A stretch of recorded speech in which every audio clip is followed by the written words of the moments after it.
Ladies and gentlemen, welcome to the From the Back Tees podcast, a podcast that is always from the back tees. And guess what? We got our 1 year Annie extravaganza.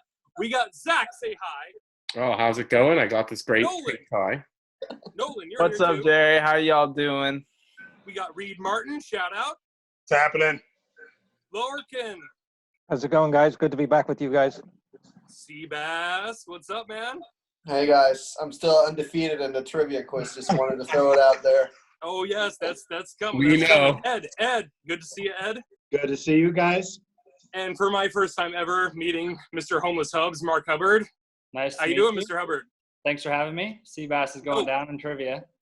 Oh, thank you. Hey, listen, that'll all come up eventually whenever that comes up. But guys, welcome. Thank you very, very, very, very much for coming to our 1 year anniversary show. We really appreciate you being part of whatever network we call ourselves, which is something or nothing. It depends on how serious you take it. But in the end, it's all about, like, what, fucking golf? Fucking having a good time? I mean, Reid, I want you to chime in about how you got this whole thing started for us. Actually, Colton Heisey, I was talking to him in the caddy room at the Greenbrier, and he brought me up and said, "Hey, do you want to go on a podcast?" And just kind of started a relationship with you guys. And from there, got Lorcan and Ed and Sebastian, all them involved, man. But it's been a lot of fun getting to know you guys, getting to know Zach in person. I can't wait to meet the rest of you guys. Oh, hell yeah.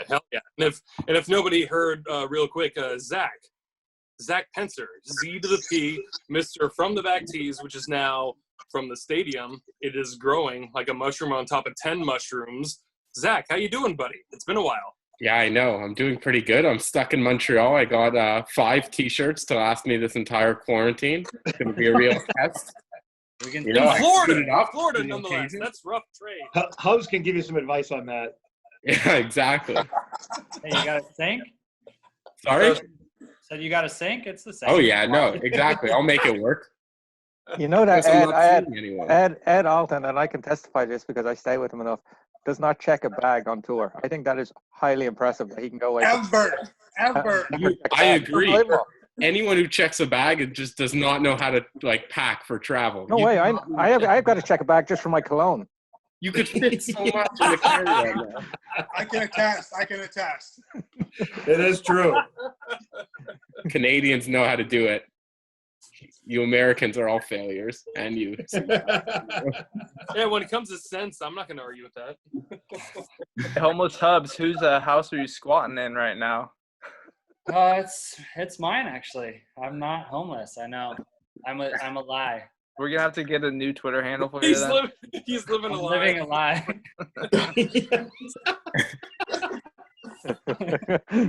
The fact that you don't tweet from that handle is, like, beyond me.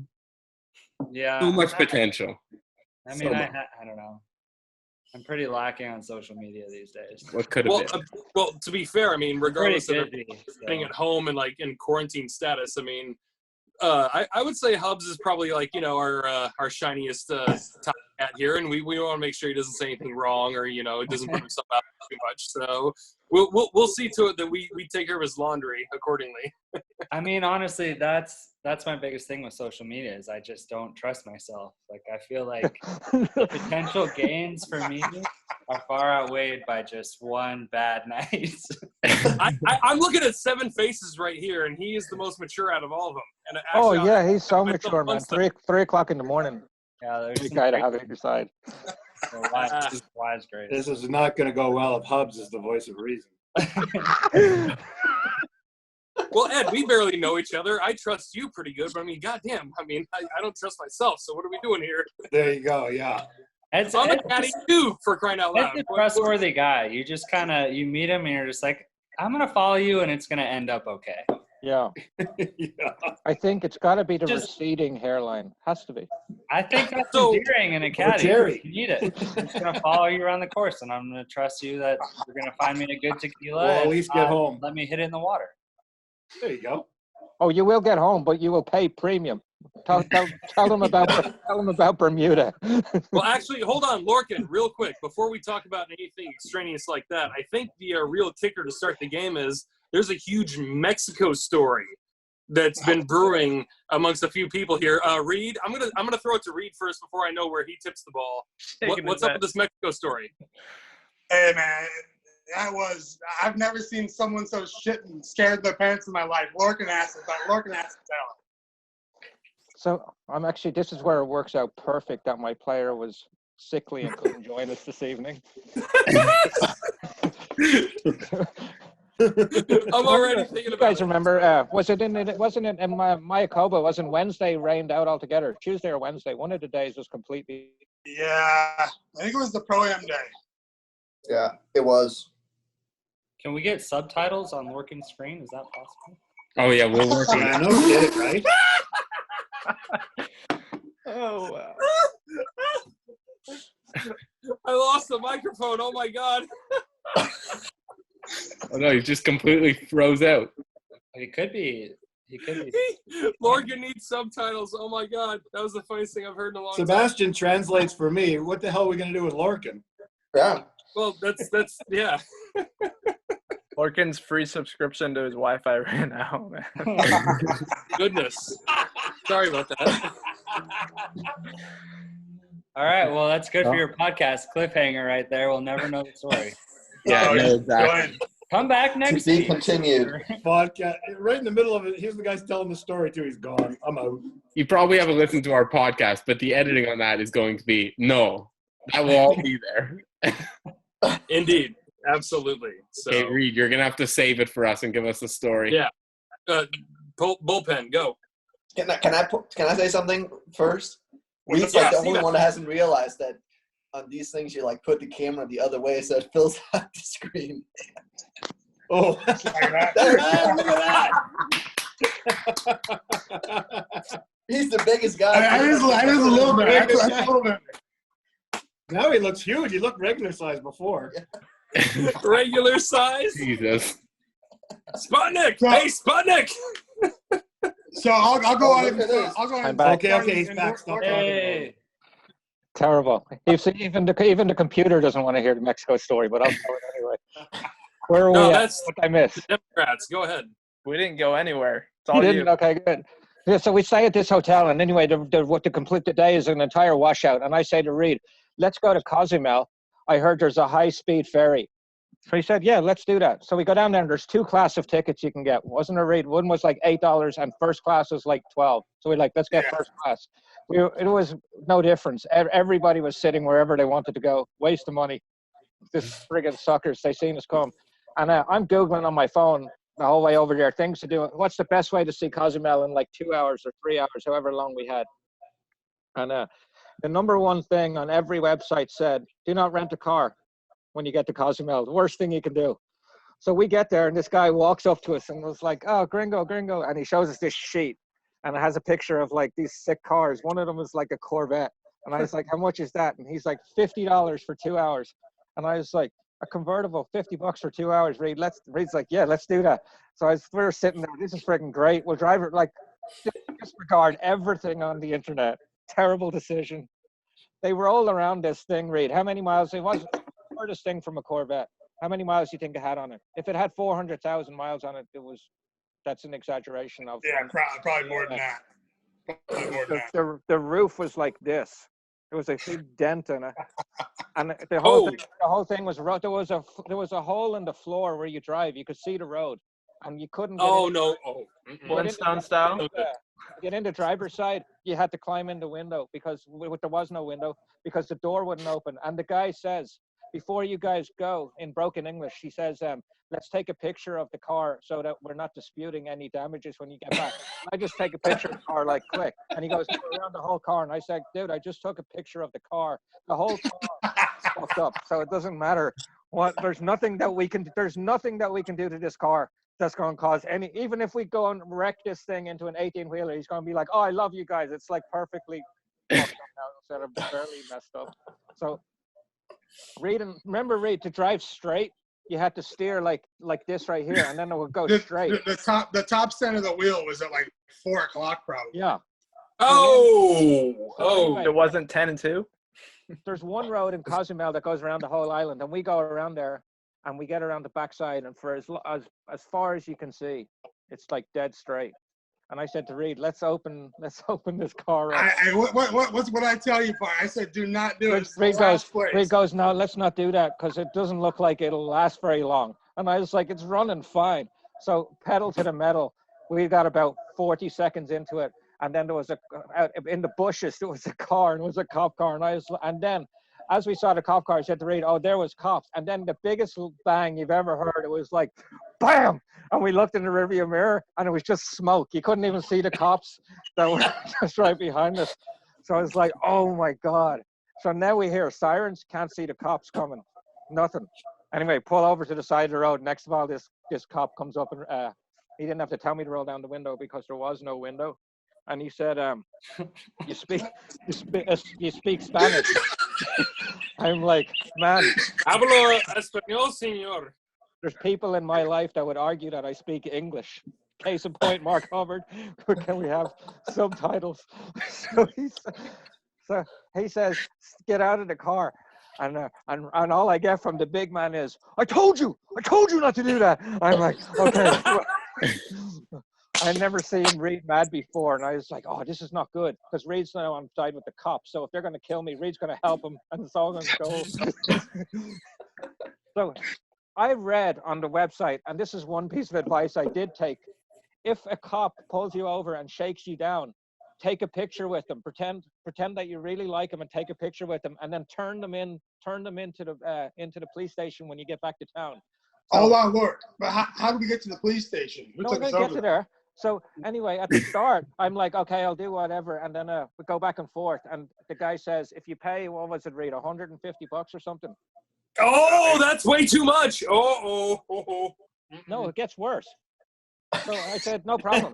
And he said, where's your driver's license? And I said, I didn't bring it with me. I said, but I brought my passport. Such a bad mistake. He goes, I'll take that. Right? I was like, this is bad. So anyway, I say, he goes, get in the car. So I said, no problem. I said, and me and my friend take a picture. And he goes, yeah. So we got a picture with him and his buddy. And they put us in the car. And I made a video of me and his name was Bill Clinton. I don't know what his name was, but he stops, takes us into town, and he stops at the ATM. Get out, get the money, $150. I said, can we go now? And he goes, yeah. And I said, passport. And he goes, no. And I was like, yeah, passport. No, $150. And I was like, I just get, no, $150 for the passport too. So now we're in it for $300. This is ridiculous at this point. Here you go. And then that's south of the border of treatment, amigo. Okay. So are we good? Can you take us to where we rented the car from? Yep, $100. No problem. Here's your $100. And the guy drove around the corner, and it was like we were like 10 yards from this place. Like I could have spit over the building, and it would have landed in the freaking parking lot of the place you rented the car from. So we go in, and I say to the cop, go in and tell this guy exactly what happened. So he goes in there, and he says to the guy what happened. And the cop gets in the car and says, see you later. All right, bye. And I said to the guy, did he tell you what happened? And he's like, yeah, no problem. And I was thinking to myself, remember I said it to you, Reid, I bet you that car breaks down at that same mile marker every week. So he knows. And I said, did the cop say anything about us paying him? No. Why would you pay him? He just gave you a ride to town. And I was like, all right. So we went into this store right beside there, and there was an American guy that owned it. And I said to Reid, I bet you this guy will be able to help us out. So I tell him the whole story, and he goes, okay. And he locks his store and walks me and Reid to City Hall in Cozumel, right? But starts banging on the door of the City Hall. This cop comes out. He puts me and Reid in a room with him. He speaks perfect Spanish. And the chief of police came in, who was the most intimidating guy. He is a big guy, comes to sits in there, and we tell him the story or whatever. And he says something to the effect of, well, how can I help you out if I don't know who did it? Oh, here you go. There's the selfie of me with the two boys. And he goes, all right. So anyway, it starts getting like eerie, like he's going in and out. And I like get this feeling that like they're not so much on our side. And the American guy goes, no, you guys are totally good. It's not. And I was like, I don't like this feeling. So I'm like, I leave. I just get up and walk out of the police station because and Reid's like, I'm staying. I'm getting our money back. And I'm like, all right. So when I go outside, the entire police force of Cozumel is out there. And this guy, remember the guy all 12 of them? No, there was way more than 12. It seemed like an army at this point. When you're 5'8", you had all these guys with guns. Reid, remember the guy? 16, excuse me. Reid, remember the guy with the eye? Absolutely. Yeah, the sergeant. He had one eye, but like his eye was like it He didn't had one work. eye. No, but it didn't, and he was really big, and his eye it didn't work, but it was open, but it wouldn't like. So when he would blink, this one would stay open. So he's like this right here, and he's like, and he looks at me and goes, He's a cyclops. I really hope the few Oh, people who and he subscribe to our froze like YouTube that. channel, I hope you're seeing what we see right now. He's literally frozen like that. Literally. Oh, that's amazing. Lorcan needs to put more than $1 on his phone at a time. Oh, Lorcan, if you were single, oh my God, your OkCupid account would be destroyed right now. Woo! I at least I know what the picture is for the podcast on YouTube. Oh Just my take a God, screenshot that's of so this. good. True. Well, listen, real quick, while Lorcan's frozen, I really want to ask a very, very serious question real quick to Seabass and Mark here, and I'll have Mark answer first. But I mean, we finally have a chance to talk to tour pros, and obviously people are hearing about like when people are going to be seeing golf again or whatever. But in terms of how you guys go about your lives, starting with Mark and then Sebastian, what's happened for you guys so far? I mean, how have things changed, and what do you guys think the future is going to be for you guys? Yeah, I've actually been pretty fortunate. Texas, for whatever reason, hasn't been hit that bad, and we haven't had a lot of closures. All of our golf courses, for the most part, are still open. You know, we have a lot of regulations in place, like 1 to a cart, no rakes in the bunkers, you know, no divot stuff. So I mean, they're being safe about it. But I've played, you know, 4 times a week for the last couple of weeks, so my preparation's still been there, which is nice. I think it's an advantage for me. And as for coming back, I think the plan that they made was great. Who knows if we'll get there? I think it's possible. We're definitely going to have to, you know, change a lot of the normal day-to-day stuff that we do, but I definitely think it's possible. No, that's wonderful. And I mean, it's good to hear that, like you said, you're playing 4 times a week. I was always wondering, aside from what we see on social media or just like overall media exposure of who's practicing or who's not, who's doing what. Like, yeah, I'm playing 3 times a week. I feel pretty good too. Sebastian, what about you? It's basically the same situation here. We've been lucky enough that TPC has stayed open, where a lot of the courses around us actually have closed down completely. But same kind of situation. 1 person a cart, no coolers on carts. Basically you have to just stay away from each other. I have no idea what Reid's doing, but it's really Reid looks like a guys right now. Yeah, I was just sitting down. What the hell? It is gorgeous, huh? Yeah, there you go. You're fine. Reid looks like he's in a plane while it's crashing. Go ahead, Sebastian. Yeah. You're no, fine. We're just we've been fortunate that the course has been open here the whole time. We've been able to use it like we have been normally. So it's been nice. And I agree with Mark that I hope we can get to the plan that they put in place now and get it started, which for now seems reasonable and possible. You just never know, because I mean, I don't know if we're actually seeing slowdowns with the whole spread still or not. So I just think it depends on the areas. It's going to come down to some of the areas that we are going to go to if they're ready. So we might see like the rest of the schedule might have to see 1 or 2 like have to drop out because of that area is not ready yet. So are you guys planning like you're gonna be playing at the Schwab or Hilton Head right now or something? Yeah, I mean, I think you have to. I think you have to be ready for that. And I mean, it's like I said, I think Texas has been one of the better places. Obviously, we still have cases, we still have people hurting, but I think it's realistic that we could start when it does. So you got to be ready for it. I mean, I think travel is going to be the biggest thing. Like, I don't know if we're going to be able to do testing from tournament to tournament, but I mean, it's also when you're there, it's like people leave the course, they go to hotels. Like, are we all going to have to stay at the same hotel? Is it just going to be 1 test? Is it going to be registration before you play, after you play? Who knows? I mean, there's so much left to be decided, and it's still a long ways away. So I think we just have to kind of plan for that June 8th return.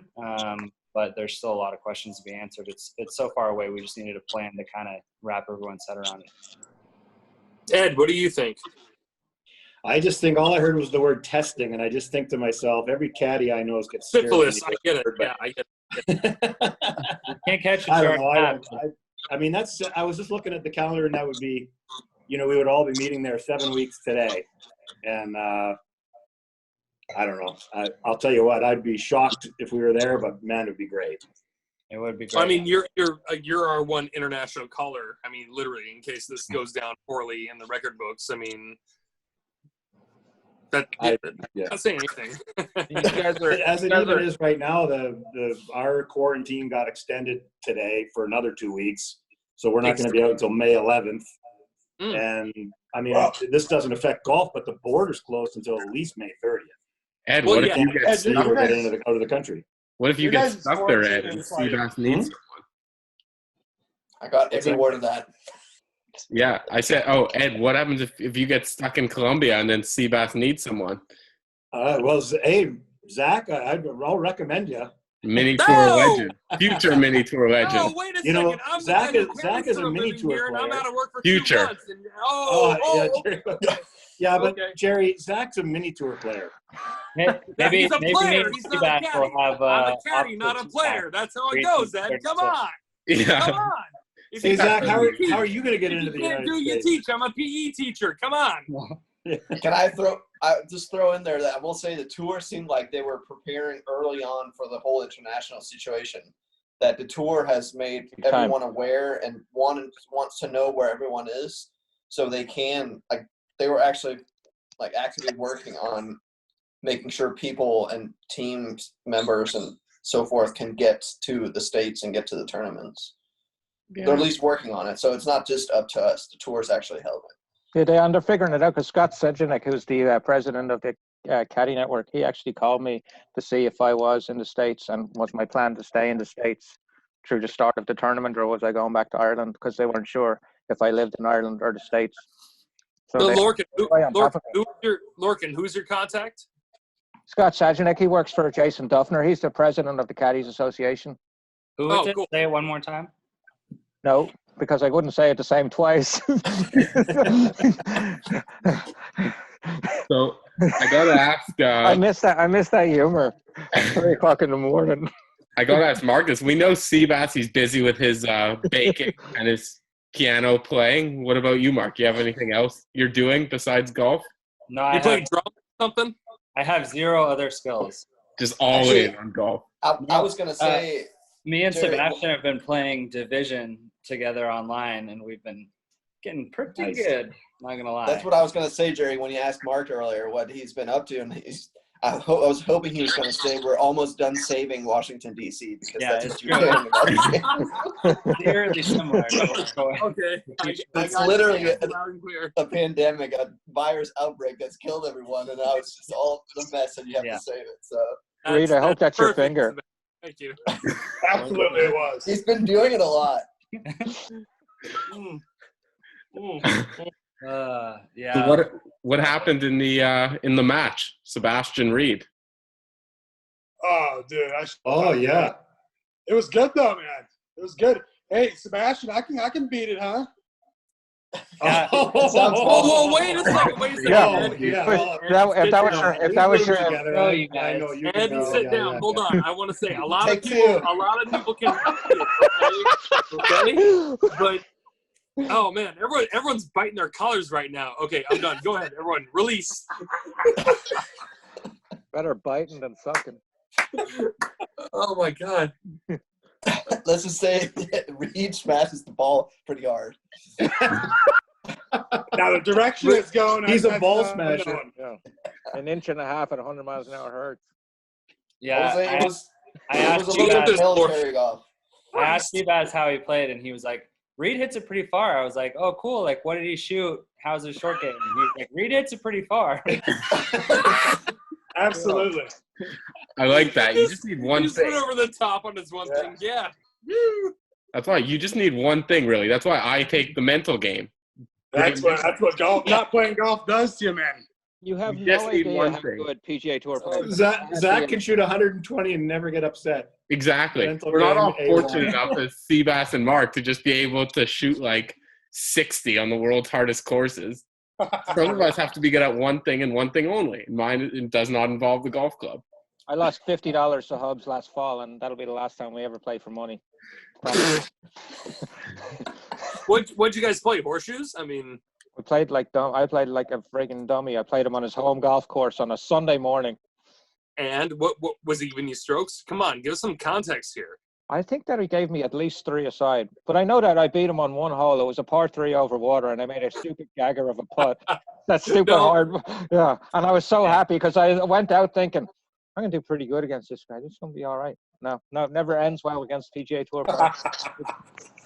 No, you're singing my song, Lorcan. I've rang many 200-yard flag sticks over ponds. But isn't that hilarious? And I know that even Sebastian and Mark, you guys have guys at your clubs. I know you do that think they can play on the PGA Tour, like young kids. It's ridiculous. It's unbelievable. It's a Yeah, wild I take. mean, I don't I have know. no idea how good you guys are. I definitely know people like that, but I also sympathize with them because I feel like I can do that sometimes in other sports. Like, oh yeah, I can hit a home run. Didn't you Well, just tell us you don't know I've If we get the I've win taken rate batting right, practice with the AAA team, and I've definitely cannot hit a home run. So it's so funny. Maybe You say, just a layup. hey, but Mark, it's not as bad as seeing that one NASCAR driver like drive for a layup at halftime somewhere, and it looked like he just like saw a basketball for the first time ever, or he saw sneakers on his feet for the first time ever. Something was wrong. I mean, there's being like, hey, we're not good at stuff, and there's uncoordinated. Yeah, like, for sure. That's why being a professional golfer like you are is like, you have to have a certain amount of coordination. So we would, forgive me, assume that you wouldn't like do that on the basketball court. Forgive me. Yeah, for sure. Daniel Summerhays and I had this conversation last year in Denver going down a fairway, and I was saying, it's that hole in Denver that was like 700 and something yards, and he made a 4 in the practice round, and I was like, man, people have no idea how good PGA Tour pros are. I said, same thing. I said, everybody has a kid at their club that thinks they can play on tour, and it's ridiculous. And I said, I play a lot of pickleball, and I said, sometimes I catch myself saying, oh, I could do this for a living. Like, I could be a top 100 player in the world of pickleball. And Summerhays goes,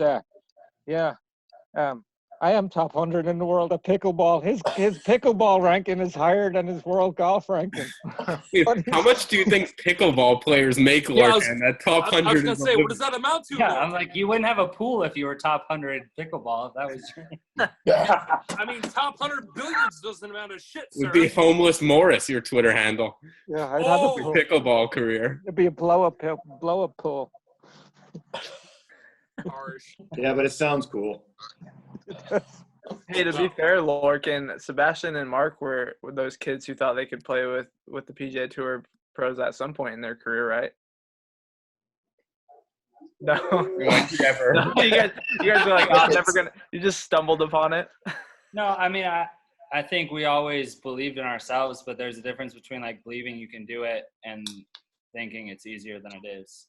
I I see. think we always had humble respect for it, where that's the difference, where it's kind of like Big time. people see it and they don't understand everything that goes into it, whereas we understood the majority of the battles that we were facing ahead of us. Did you guys ever have, like, either one of you, the moment where you're like, holy shit, I made it, like, I'm one of the best golfers in the world? Probably my rookie year on tour in 2015, I got paired with Phil on Sunday at the Humana, the Palm Springs Pro-Am event, and played really well that day. We both finished top 20. I beat him by 1, had like a good birdie on 17, most nervous I've ever been in my life. So that was kind of my like moment where I was like, all right, Pretty cool. I can do this. I made it. Welcome to the show. Yeah, that was my welcome to the show moment for sure. You, Seabass, you gave a look like no. Oh, no. I feel like- No, he wasn't saying no. He was smiling. Seabass, Reid, go. I feel like it was probably when we played behind Tiger at Farmers this year That was nuts, man. with Snets and Reid. Yeah. Oh, okay. Well, that's That was like, okay, this is the big tour. Yeah, this is the real PGA Tour, not the Yeah. PGA Tour Yeah. you've been playing. Yeah, not the you know, Bermuda casually Open. Tuesday. Yeah. So That was the first time. That was the first time I'd ever seen crowds like that. I mean, It wasn't that, I mean, there was a lot of people, but it was just like people were sprinting and running to follow Tiger. Right. Well, wasn't that kind of like when Tiger started? I mean, it's like the whole Tiger boom. I mean, regardless of, I'm sorry, Seabass, if you're winning or not, or Mark, if you're winning or not, or whatever, if Tiger's up there or whatever, he's doing good, it's going to create that buzz. I mean, like Seabass, you could hook one left into the rough, and everyone's going to flock to the pill because they don't know whose it is. It turns out it's you when you get up there. No big deal. But still, they didn't know. I mean, that was such a low blow. He never hits it left. Like Jerry. very I passive. hit it right. That was Yeah, that's true. That's true. I didn't do I didn't do a thorough scouting report. To be fair, I was picking directions and names. That's until right. Yeah, that's a question for Ben. Yeah. Take a shot at him. Oh, good point. Yeah, you know what? That was chambered for Ben, and he's not He's here. busy so weightlifting. My bad. Is he weightlifting? I heard he was weightlifting. That's all I think he know. went You out can for- wait to do this. He went out for a podcast date and with his play friend golf Mary. at the same time. Come on. Oh. So we got a couple questions from fans out there, and I guess I could ask it in relation to you guys with your caddy partners. Is there a favorite course that, like, do you guys have a favorite course as a pair, or is it all just individual? Caddies go first. I'll start it. I mean, I like golf courses in a whole. For golf courses, I like them, but I definitely, when I go to a golf course, I'm imagining how we're gonna play it. Reid, is that your finger or your toe? What the fuck? It's a wandering thumb. That's It's a just- How wandering- long are your hands? That was good. Yeah. There's golf courses that we like and golf courses that we, each enjoy. But I think there's also some courses that set up better for some people than others. And, you also look at that when you go to golf courses too. How are we going to play this? So, I mean, as a answer to your question, do we have a favorite golf course? I mean, I don't really have a favorite one, but I love Sawgrass. I love the Honda. I love the PGA National down there. And there's certain courses here and there, but when it comes down to it, like, you treat every golf course the same way and prep the same way and do your whole routine and whatnot. I think Reid loves Florida courses. He played college golf at UTF, so I think he's a Florida boy, whether he loses it or not. But Yeah, and Reid had a win in Florida as well, I hear, with some guy named Homeless Hubbs. That's right. oh yeah, that wasn't. Oh, yeah. Arizona. Oh yeah. You guys like Florida Oh, courses? yeah. How'd you get that job? You know what? Long story short, I was sitting, getting ready to go to Eastern Colorado to go club caddy at a golf course in the fall, and I was sitting there. Where in Greeley? Huh? In Greeley, Colorado. What's Don't in talk Eastern shit about Colorado. Eastern Colorado. I'm sorry, Mr. Hubbard. Sorry, you can talk shit about Greeley. Never mind, I'm from Colorado. Yeah, I'm sorry. I lived in Colorado for years, but I also spent time in Greeley. I'm sorry. Greeley is It bad. smells like cow poop every single day of your entire life. You wake Zach, up. we just tonight, got the you're title of the indoors. episode. That is the truth. Oh, nobody's ever spoken the truth more. There's a city in America that smells like cow poo. I'm sorry, Reid. Go ahead. And then you can have Lorcan's eye in there. So it was out in Holyoke, Colorado, which is probably even more bumfuck. But anyway, I was going to go out there and caddy, and Lorcan got in touch with me, and Hubbs needed help in Boise. And so I drove up and started from there. But yeah, Lorcan was the founding father of our working relationship and our friendship and whatnot, and I can't thank him enough. And if Lorcan could do it again, he'd have taken the job himself if he could see into the crystal ball in the future. Better not give Ben the link. That's what I was going to say. I'd be a lot wealthier. You know what? Actually, you know what? That's a good point. I'm sorry to cut you off, Ed, but I mean, we got some golfers here. We got some caddies here who know how to play golf. We get asked a ton because maybe I'm a caddy myself on the staff or whatever, but I mean, a lot of people ask, what's the difference in becoming a caddy for this or caddy for that or being a player for this, player for that? Part of me feels like I'm talking to 5 guys right now where it doesn't matter what your handicap is. It just depends on where you're at in life in terms of if you're on tour or not.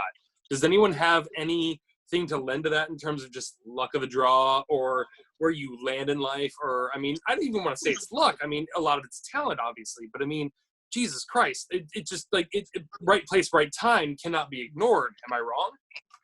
I think you're right. When it Definitely comes to right. finding a good relationship or a good caddy, but like it goes both ways. It's a lot of times it's just luck of the draw. You just coming out, like when I came out, it took me forever. It's the first real guy that I've had that's been solid. That I feel like we could keep working forever. Canadians. Hey, they've always made me laugh the most when it came to growing up in sitcoms and everything like that. I'm not gonna lie. I mean, you But guys it have- takes a while. It's just you can't predict when it happens. It's like love. Beautiful. Yeah. No, but you drink can this. say like I mean, they could like Ed, Lorcan, or Reid. I mean, they could probably tell you who they would think that are the best caddies on tour from what they've gotten to know by now. Like I couldn't tell you who some of the good caddies were really. I mean, Steve Well, from Seabass, Tiger Stays, but I could tell you who bench presses the most, but I mean, it doesn't matter if they drive it the longest or whatever. I mean, I get exactly what you're saying. That's why I asked you guys. I mean, your shoes can mean so easily different feet, so to speak. I mean, just in terms of one guy's a caddy, one guy's a pro golfer. Just balls bounce a different way, literally, so to speak. I mean, is there anything to lend to that, Mark? Yeah, for sure. I mean, I think as far as golf goes, it is playing well at the right time. I mean, I know guys who I think that I've come up with over the years that I think are more talented than me, that I've never made it. Whether or not there's something in their game I can see or not, it is a lot just playing well at the right time, figuring out their game. And a lot of our caddies have that game. I think as far as finding a caddy that works for you, the same way as I don't think there's one recipe to be a good professional golfer. I don't think there's one recipe to be a good caddy. I think it's finding that match. I think everybody needs something different. And I don't think, like who knows, like Fluff, who's regarded as one of the best caddies forever. He's been around for forever. He could be horrible for me. I don't know. He could be great for me. I don't know. It's, But Carmen such a unique, might disagree with your swing playing too, dog. Exactly. It's such a unique relationship. And it's more just about finding someone you can, in a lot of ways, just enjoy your time with for 6 days a week, for 7 hours a day. And someone who can, like for me, I feel like I like to be aggressive. Reid's pretty conservative, so we balance each other out. I think Reid can. Can somebody wake Reid up? No, I'm here. I'm listening. I'm in deep thought. I'm loving it. No, he's not in deep thought. It's like Reid can see more than Mark because he's twice as tall as Mark. So I mean, he has twice as much to worry about on the course. Yeah, no, I mean, I think Reid's someone who wants to know every number, wants to know where every blade of grass is, and I'm someone who just wants to drop the ball and not tee it up and just slap it and hope it ends up well. And so we kind of balance each other out. So it's kind of, finding that person who makes you better in the areas that you need to be better at, and, is someone who can kind of let you do your thing in the areas that you're proficient at. Mark, you said something real interesting right now that I just want to interrupt everybody if they have a thought on anything right now. You just said some people go out and slap it around. What are you talking about? How often do pros go out there and just mail it in? Well, that's not super what I meant with slap it around. It's more just like see it and hit it. But yeah, I definitely would say, people can. I don't want to mention any names, but yeah, there's definitely guys that ship it in when they're not playing well. I more meant just like I'm a type of guy that just wants to like see the target, hit the target. Like I'm not someone who's going to think about a bunch of stuff. I'm just going to trust my process, trust my swing, and just like see it and hit it. And if I had a caddy who was like that, then we would probably miss some things throughout the round. But Reid's someone who likes to really break down a course. And so he can, when he sees me maybe overlooking something, he can stop me and be like, hey, back off and let's take this into consideration. And to be fair, Mark, I wasn't trying to get you on anything. No, yeah. I was just trying to get you on a good question, so to speak. But Seabass, you got anything to say in that vein at all? The ones that piss me off are the ones that you realize some guys just don't practice and then they go out and play great. And there are those Well, guys. what's wrong with that, though? That's I like the mean, there's nothing students wrong who with it, don't but it's study just- and ace their test or whatever, you know? Exactly. But then again, if you take a step back and think about it, you'd be like, oh, if he actually practiced, wonder what he actually could do. That's how I think you have to think about it. But- no, take it from me, dog. Who I don't practice. I love where my game's at, and I don't practice. I'm just All right. better. I mean, I know a couple guys. One guy from my college team, and actually one of my old caddies who are definitely better golfers now that they don't golf full time. So I mean, golf's a complicated game, man. Like it messes with your head. If you're, I mean, there's definitely people. You can definitely do too much. Yeah, there's definitely people who have worked their way out of success for sure. Yeah. The same way there's people who have worked their way into success who probably weren't as talented. So it goes. Well, Hubbs, have you been around long enough to enjoy Anthony Kim? Speaking of working their way out of success, I mean. Yeah, I mean, he's still more of kind of a mythical creature. I never got the pleasure of meeting him, or even better, hang out with him post golf. But he definitely, Whoa! I just saw a cascade of laughter. After One too many laughs. I've only heard. He might have missed the I have a good podcast one tonight. to add to that Anthony Yeah. Kim story. but yeah, I mean, he was kind of more there when I was in college, and he was definitely kind of one of those guys that he was like the great white buffalo of golf. Like we never saw him, and we didn't know how he did it, but he was really, really good. Well, I'm sorry I smothered the professionals with the questions, but I mean, You're Caddy, fine. jump in, talk, go. Lorcan, it's on you. I Well, gotta. I mean, Lorcan will talk, but it's Ed. You go first. Well, you know, all I wanted to actually say was it just reminded me, and this Hubbs will back me up on this for sure. Is that Hubbs? Can you believe that there was a option between an $8 and a $12 fare over to Cozumel, and Reid chose the $12 fare? Yeah, That's Reid will surprising. sleep in a camper with no bathroom. Reid's like And drive $8. to every tournament, and yet What's it? 3 miles? Yeah, I'll y'all. swim. It's fine. That's right. Hey, There's a hey, lot Hubbs. of sharks. Hey, I thought $6 then. Hubbs. why I don't thought we you'd ask be- how much $7 Reid's now. rent is right now? I thought that Hubbs would be impressed that he took the boat. I remember Hubbs came to me last year when you guys were doing well on the web. He said, "Man, I'm worried about Reid. He drives everywhere. Like, is he not? Am I not paying him enough? Or is he not making enough money? Exactly. Like, why does he He not loves fly?" It was. I would rather drive 10 hours than fly 2.5 hours. I know you would.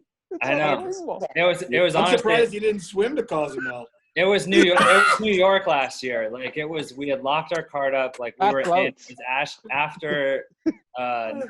Chicago. Like we were in, or after Chicago. Yeah.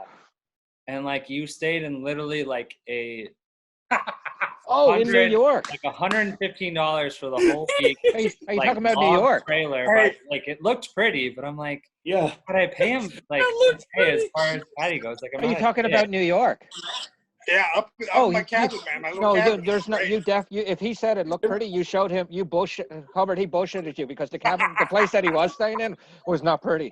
He's just trying to guilt you into giving him more money. He had Yeah, we we had had- a we had practice nice run that little week. waterway. Remember, we had a practice run that week, and Reid was showing us the pictures of the camper that he was staying in. Proudly. That's right. And Reid, if you can't tell, maybe you should put the camera back on the other direction. But Reid is a tall guy. He's like 6'4", 6. He's like 6'10" or 11. We get to it. me, We but get it. We get it. Freakishly he's not tall. even sleeping in that camper. Hey, I'll tell you this. It's One- his legs one- hung out the one of the bottom selling and his points- toes moved. One of the selling points was that thing was like 2 miles from the golf course. Who did you stay with? I can't remember. It was only a 2-mile walk. That's It was right. only a That's 2-mile right. walk from the golf course. Hey, but that was the greatest week because we were having beers on Sunday night at that in the Creek Inn. Creek That's right. Tavern, Yeah, Creek Tavern. and Lorcan came in with no shirt on and his bib on, and bought a round for everybody in the bar because he had just happened to win that week. So that was also a good week. Oh, congrats, Lorcan. Well, no, we had Ryan and I had like a 3-hour chipping lesson on Tuesday with Tim Wilkinson, who, in my opinion, has one of the best short games in the world. 3 hours. We were out there for all afternoon, and Tim he turned Ryan around. We went out on Thursday, Friday, and Saturday, short game was unbelievable. It was in a place I'd never seen it before.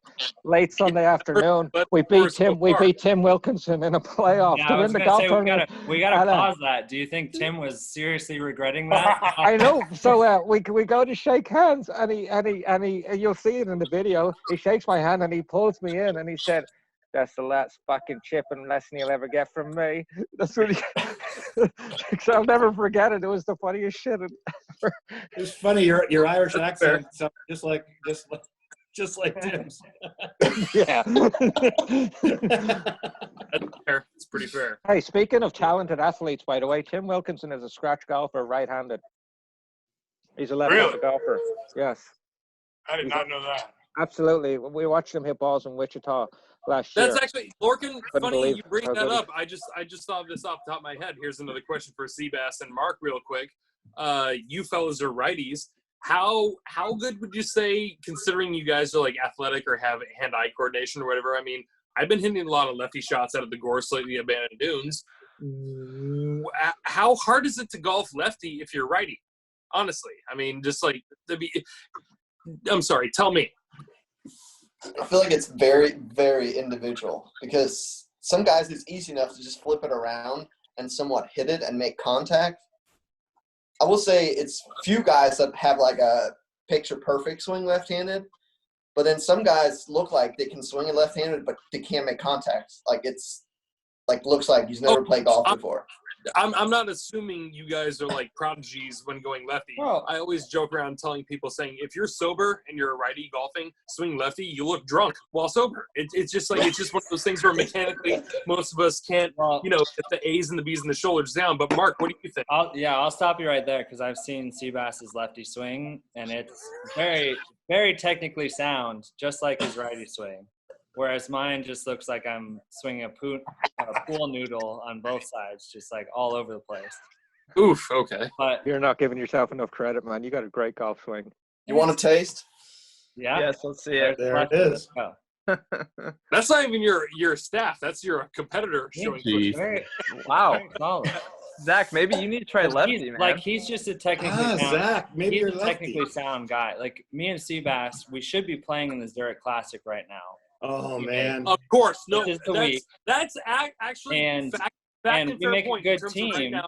because he's very technically sound, and I'm very like dig it out of the dirt. Let's work it.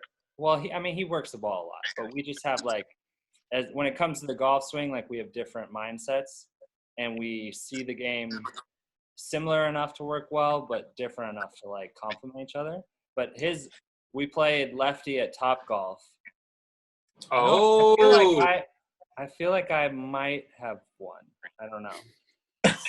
When you guys go to Because golf, There were pitchers involved, Yeah. but I don't remember. But I will say his golf swing's pretty solid.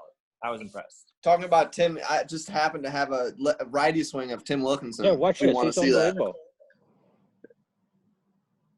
Oh, that's pretty good. That's better than his freaking lefty.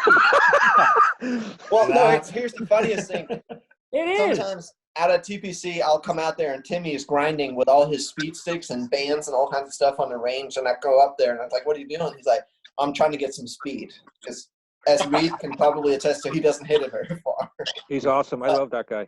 Then I'll bring my TrackMan up there and we'll do some stuff and he'll be like hammering it left-handed, getting to like, 110 or something, club head speed. And he'll be like, hey, take my driver right-handed. And he hits 110 right-handed as well. So I'm like, I feel like you're Without doing something any not speed right. stuff, yeah. that might be my problem. Like Ed says, maybe I'm lefty. I Maybe think I that's really the am. biggest. I mean, we can hit it okay lefty, but I can't get any distance. No, yeah, speed. I can't get Every speed club lefty goes the either. same. But Tim, he's pretty much the same speed righty as he is lefty with a driver. Oh, With that Seabass, swing, I love you. yeah. You're the smartest man in the world. I love you.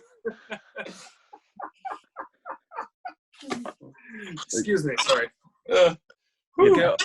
Going back to our other conversation, it sounds like, man, I got a pretty good business opportunity here. I think we need to make a caddyplayermatch.com and just to, get everyone with their right match, man. Tinder for PGA players. That's sort of Yeah, we'll how call it, instead of calling it Grinder, we'll call it Grinder. Well, I've seen Lorcan in a man thong, and I'm sure that'll be his profile pic. No one wants that. Nobody wants. Look at, hey, don't knock it. Look at the smile it brought to his face. Look at the man smiling from ear to ear. I'm trying not to throw You up. can never unsee that. You can never see that. You wouldn't That's want right. to. It looks unbelievable. That's right. I just have this vision of him in his Borat suit with his bib on, buying us all. My wife. My sister, she's number 2 prostitute in all of Ireland. But we could have just done a 90-minute Borat podcast, and that would have been great. We gotta stop right now. Yeah, but you know, Ed, what's so funny is I almost wore the Borat suit with a tie. Only my wife has has a very, very good job, and she's the only one working right now, and it's not a good time for her to lose the job over her idiot husband in the Borat suit with the tie. So Should have done it. Exactly. We see how much you care about our podcast, clearly. Yeah, that's right. Jesus. Oh, goodness. Excuse me. Yeah, you guys were supposed to be teeing it up in New Orleans. That would have been huge, but there's always next year. I know that'll be something. I was pretty bummed about that. Reid and I were going to room together. That would have been that was the highlight. Tough week, I think. Absolutely. Let me ask you guys. We had Reid and I had a room booked in Frenchman's Quarter in downtown New Orleans, and we were going to have a good time that week, I think. But so we would have seen you guys on like hole 6 of our first. Yeah, round. well, I was going to say, like, is that?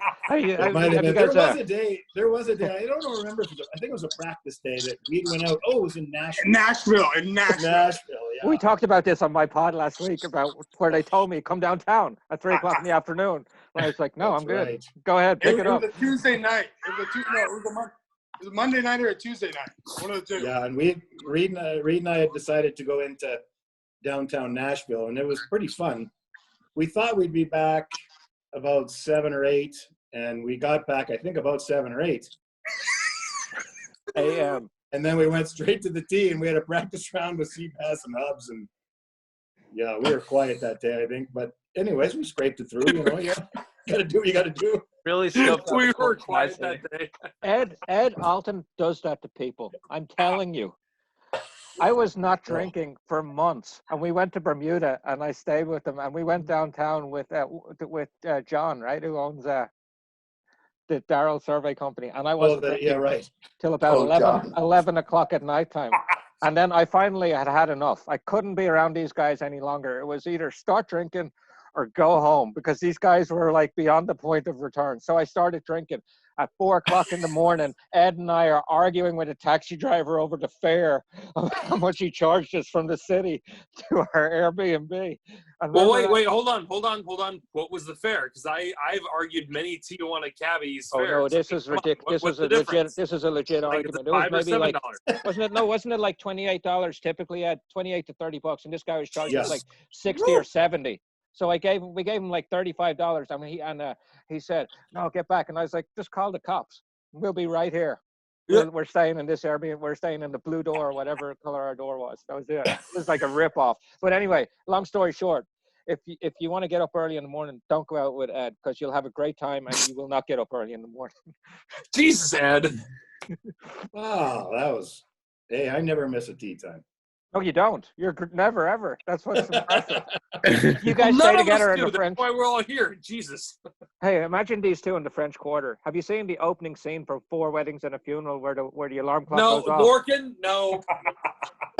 Dude, the alarm clock goes off and they're like, fuck. And they run around, get dressed real quick, get in the car and speed up, and they just barely make the wedding every time. That's where I give Reid credit. I've never seen something like this. He wakes up like 5 hours before the tea time, no matter what time. Yeah, unbelievable. By far the Reid earliest one. Reid has a 8 a.m. Reid, that's why like we're kindred spirits, baby. Wow. Now I feel even worse for you, Reid, because you guys had so many like first off tea times all fall in the start of this year. Exactly. Right. 6:46. When we were in Florida, we were just in Florida. It was the last event that Seabass and I were in was at the Honda, and Hobbs and Reid were off at the very first or the second tee time, which was 7 o'clock in the morning, something like that. Reid woke up at 3:30 in the morning for that tee time. Mark woke up at like I'm like, 5:40. what are you doing? Add a pepper, Reid. Don't let them besmirch you. Attaboy. Caddy's got a stretch too. Routine. Yeah, that's right. Reid's a big stretcher.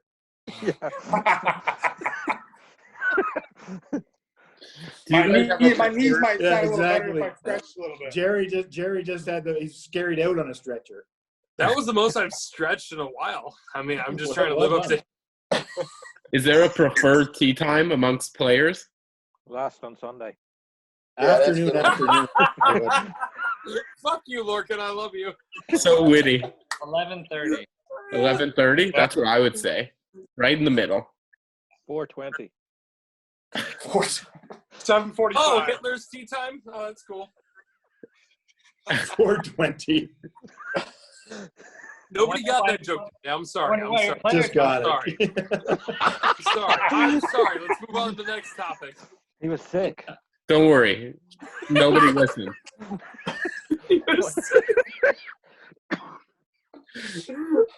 Excuse me. We need some stuff to throw Ben under the bus right now. Oh, that's a Yes. good point. Yeah. So what dirt? Get well guys got- soon, Ben. Yeah. Hey, Lorcan, do you want to tell the JFK story? Or you want to leave that for Ben? Actually, yeah. I'm gonna hear the JFK story. That has to go down. Is that the one with the trackman? No. Oh, okay. Oh, JFK crap. story ended a lot more. I'll let Lorcan tell it if he wants to tell it. I don't remember it. We'll let him finish. Let him tell it when he comes on. I don't remember. Wait, I know. All I know is that we were drinking in JFK, and I called Reid about 4 hours later, and he was on a cross-country flight, and he answered it in his row of seats, and he's like, "Hey, meet my buddy on the flight," and talk for a minute. And then I see this arm come in and just confiscate his phone. There, stewardess, FaceTiming at 35,000 feet in row 28. I'm glad I know you. I know he was on a plane because he's in economy and his knees are like right here, so I know that. That's why he doesn't like flying. Yeah. I gotta ask you guys. I thought of this before, then completely forgot about it. You guys mentioned you go to Topgolf. Do you ever go to Topgolf and just play right-handed, and people there are like, "Who the fuck are these guys?" I haven't done that, but Can you hit one over the net? I tried last time we went. It's hard with those balls because they're so soft. Yeah, it's way hard. Yeah. Probably if you bring like a real ball and a real club, you might be able to. Well, how far do you need to hit it to clear? You don't pull up with your tour bag. That would be amazing. That's what you got. No, but that's funny when some guys. That's where you see those guys that think they're really good but aren't that good. They come fully decked out with their own bag. I hate those guys. Oh, clearly our staff hasn't been to a Topgolf before.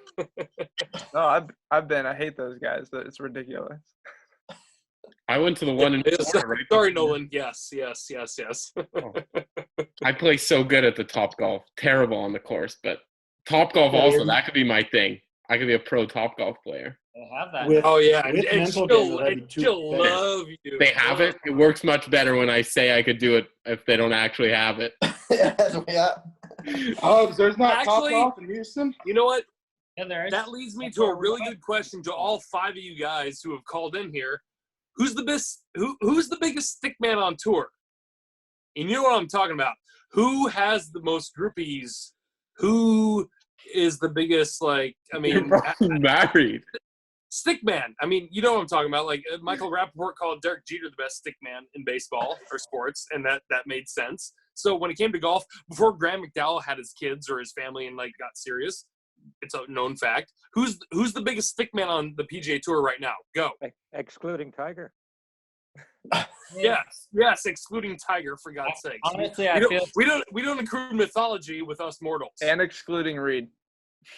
Definitely Reid. I was just going to say Reid. Look at him. Jesus Christ, Hey, Jerry, He's just ready. Jerry, I'll start out by saying, in Palm Springs, after it might have been like after our afternoon round, I go, "Do you need a ride to your car?" He's like, "No, I have a friend picking me up." So I'm like, no, who's picking you up? He's like, I have a friend picking me up. To Ed. Now, see, listen, I get that. I'm not trying to expose anybody. I'm not trying to, seriously. I'm old enough to know that I've seen it personally, a lot of Tommy Armour III stories. I've seen a lot of stories of I've seen a lot of things where it's just like, oh Jesus, see, everyone just fell apart. Everyone settled down. All I'm saying is, in this day and age, in the 21st century, who is, okay, let me just ask you guys, in the 21st century, who's Tommy Armour III on tour? Go. I don't know. I have no idea. Me and Seabass. Oh, you have no idea? You don't want to say? No, I really have no idea. We're so. I have no idea, but I'm far going to out go of and the find game. out. As soon as What we I get will back, I'm say going to go find out. Is Ed has a lot of game. Yeah. Well, okay, listen. If my I know wife the left me, I would Caddies. go to Ed and be like, "Hey, Ed, take me somewhere." Like, Old and fat I with a smile is a agree good thing, right? 100%. I agree. I went out with Ed for one night. The Yeah. guy does have game. Yes, he does. Yeah. That's fair. No, I'm not going to besmirch the Caddies whatsoever. He's And a scratch golfer when the sun goes I'm not down. trying to gotcha anybody. I'm just You want saying. some dirt on the pros. Who's the non-obvious swagger hound right now that's not Eldrick Tiger Woods or Dustin Johnson or just whatever? I mean, just out of curiosity. That's all I mean. Hubbs, who was that we would see out there with a different girl? Like, You could have said Seabass. You could have said Mark Hubbard, and he wasn't here, and I've been like, bingo, that's a great story. You're cold-nosed. But it's not someone that was like we would see different girls on different days. Who was that? A younger player? Reid. Why are you laughing so hard? Colton Nost. No, Oh no. Oh, you're right. You're right, Seabass, because I noticed that too, and I'm trying to remember who it was. Was it the same guy who got flashed at Phoenix? who This did guy's that? really killing it that everyone knows. I'm trying to remember who this is. It's not Jadon Blake, but I'm trying This to. guy's a real player that you guys always like. Young guy who always has a new girl. You're like the oldest 24-year-old ever. Yeah, I know. Who was it? Yeah. This is gonna bug me now that I can't remember who that was. Just look through the names. Was it a Canadian? Because that would be awesome. Yeah, no. Okay, for sure it was Canadian. Yeah, it was. It was Ed Alton. No, but I remember it was even like our wives. Who like said that? Megan, I'm sure Megan knows. I remember our wives were talking about it. Like, see that's a different girl. That's not the same girl he had yesterday or something like that. Because Chelsea was telling me about it too. Yeah. You're right. Yeah. Who was that? I'm trying to remember. Is there a PGA Tour wives club? No one. You Shut guys up. are going to We're have. getting here. Why don't you guys They're get? very serious. Why don't you guys get the wives on for a podcast? 100% You think in. Megan wants to come on the podcast? Oh, you guys need to start off with Stephen Bowditch's missus. Tried to ban yoga pants. Hey, we can talk all the Bachelor and Bachelorette you want. It's true. No one loves The Bachelor. Big Bachelor guy. Every podcast needs a Bachelor guy. Reid, what about you? Do you consider yourself the biggest Bachelor amongst the caddies? No, only The Bachelor, not The Bachelor. The Bachelor has all the women on it. That's the only one I care about. Yeah, No, but we're talking about you and your personality, dog. Come on. guys, this is Come only on. Hey, Nah, man. I just do Oprah my and you're on thing. my couch. If one pops in my way, one pops in my way. I just do my thing, man. You know what I'm saying? Let's just state for the record. Let's ask Reid how much rent he's paying at the moment. Yeah, good idea. Zero. And why? Let's ask him why.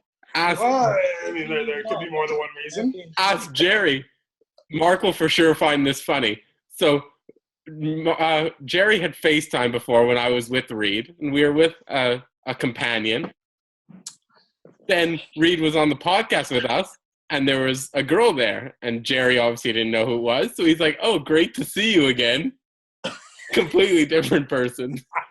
I was supposed to go out to eat dinner with Reid in San Francisco last year with Reid and his Oh, we're companions. not going into that. No, and I said, "Hey, Reid." Oh, I'll be yes, there. we're going into that. No, I'll be there in like 5 minutes. And he's like, "Okay." So I get there, and I was like, "Hey, where's so-and-so?" And he's like, "Oh, told her to leave." And I was like, "What?" "Yeah, she pissed me off. Just told her to go." It's just me and Reid. So I was like getting ready to go out with this sweetheart, and Reid. He's like, "No, told her to leave." The man. Reid Martin. Legend. Amazing. Don't worry, The Reid. legend. Don't worry, none of your friends are listening an hour into our podcast just to hear the gossip about them. Yeah, no, I forget her. We didn't say his name or her name. His No. name. Exactly. Is? It's No idea. name. Its name. It was also the same I week my feel car like broke I've down on asked the this bridge. couple, Mark and Reid, before during a practice round where I know someone was with Reid, and I asked, where did she go? And Reid said, I told her to go sit in the car. Jesus. Oh, Jesus Christ. That's obscene. Does that sound true, Reid? Hey, I won't deny that, but I will say, don't be a fucking bitch. I mean, rules That's is always the rules. reaction. It was her own fault. That's right. Okay. Okay. That's awesome. I love that. Okay. So how did you, Mark and Seabass, end up becoming so close? Obviously, you're not from the same country or anything, so I feel like I feel like our wives drew us together. is that what it was? Was it, Hubbs? Yeah.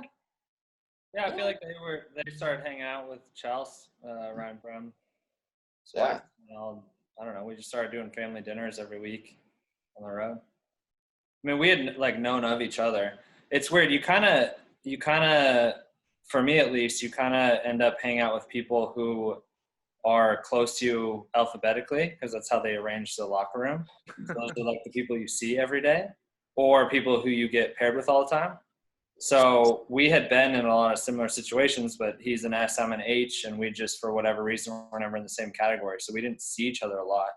But obviously, Wait, how is Yeah, he's an S, but good you're to an know A? you're an S, Sebastian. Well, yeah, it's like Yeah. Zach. Anyway. Oh, yeah, you're a like, C. like we have it's like you do alphabetical. Same thing, it's just and the other you're a certain way. A, you're on a certain side. either way, So my bank, yeah. But don't you also agree, as regards we were talking earlier about player and caddy compatibility, the caddies, you get close to the caddies that caddy for the players that your player's close to if it's working out.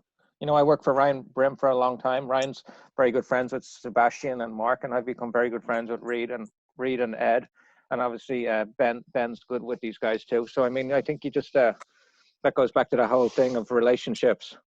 I think where you're all connected. I mean, we spend so much time together on the road that if our wives don't get along or our caddies don't get along, it's probably not going to. It's just, I mean, it's kind of a weird dynamic out there. I mean, It's a traveling circus, is what it is, right?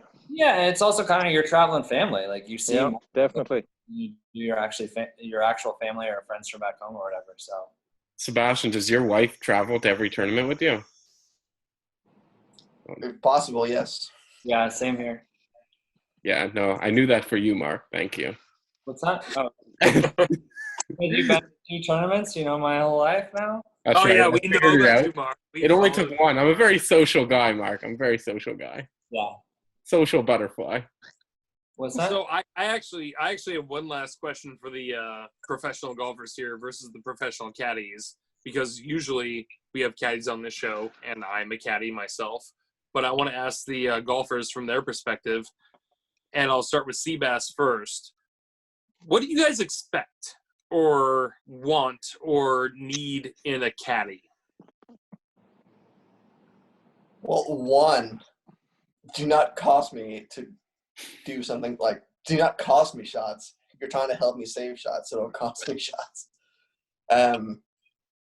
I don't know. I think mostly in a caddy, you just. I'm sorry. I realize. What's to be in a flyer boss? I'm just. We can mute Exactly. those and put them out of the spot. I'm sorry. I'm asking this question because a lot of people ask certain questions on one side or the other, and they don't have any perspective. And I always talk to a lot of caddies, and I give a lot of caddy perspectives. So I'm asking you, as the professional golfer, what do you, as the professional golfer, like to see in your counterpart or your caddy or your man in the sidecar? I think Mark made a good point earlier about like having 2 extremes and you're pulling together as you have a good medium. Where I think I tend to very much overanalyze things or I try to dig too much into stuff and see something that might not be there. Or I feel like Ed just sometimes he's like, oh, I didn't think about that. And I'm like, oh, okay, let's not worry about that. And then we just go. So Yeah. That makes sense. I mean, Mark, what do you got?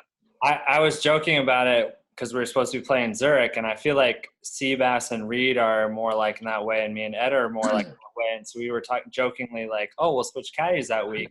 And like Reid and Sebastian would be over there like, that blade of grass is like 1 inch high, and like, I don't know, that bunker sand is like this, so I gotta like use this wedge with this bounce, and me and Ed would be over there like, how far do I got? And Ed would be like, I don't know, but check out that bird, and be like, oh, guys, don't hit.